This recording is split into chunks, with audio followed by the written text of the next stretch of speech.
আজকে সকাল 7টায় অ্যালার্ম দিয়ে রাখছিলাম, বাট হচ্ছে গিয়ে আমি কোনো রকমই তোমার আলাপই পাই নাই। অনেকদিন ধরে অনেক প্রেসার যাচ্ছে, আমি একদম বেউসের মতো ঘুমাইছিলাম। আর এখানে ঠান্ডাও পড়ছে বেশ, যে মা সবে মাত্র আর কি আমাকে ঘুম থেকে জাগায় বলতেছে তুমি না 11।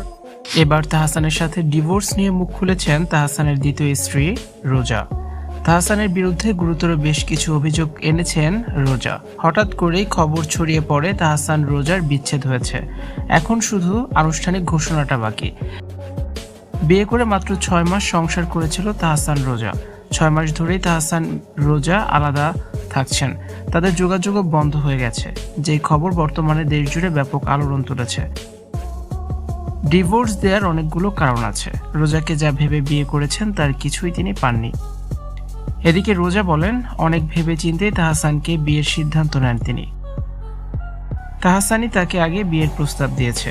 রোজা শুরুতে রাজি ছিল না। তাহসান বিবাহিত, তার একটি মেয়ে আছে।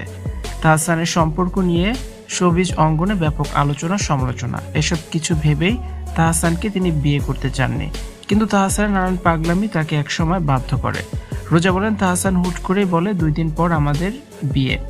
2 দিনে আমেরিকা থেকে দেশে গিয়ে কিভাবে কি করব কিছুই বুঝতে পারিনি। বিয়ের সিদ্ধান্ত সে পাগলামি করে নিয়েছিল। বিয়ের পর থেকেই তাহসানের আচরণ ছিল বেশ সন্দেহজনক। ঠিকমতো কথা বলে না, কোনো কিছু জিজ্ঞেস করলে রেগে যায়।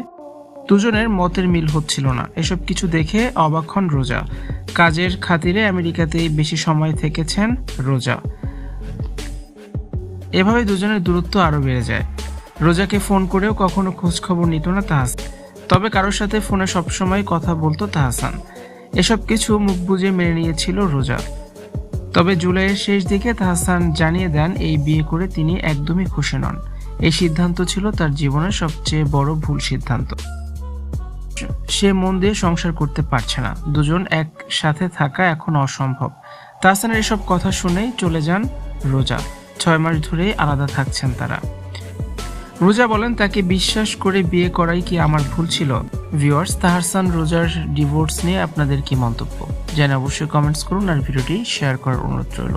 এই বিষয়ে আরো ভিডিও দেখতে আমাদের সাথে যুক্ত থাকার অনুরোধ রইল।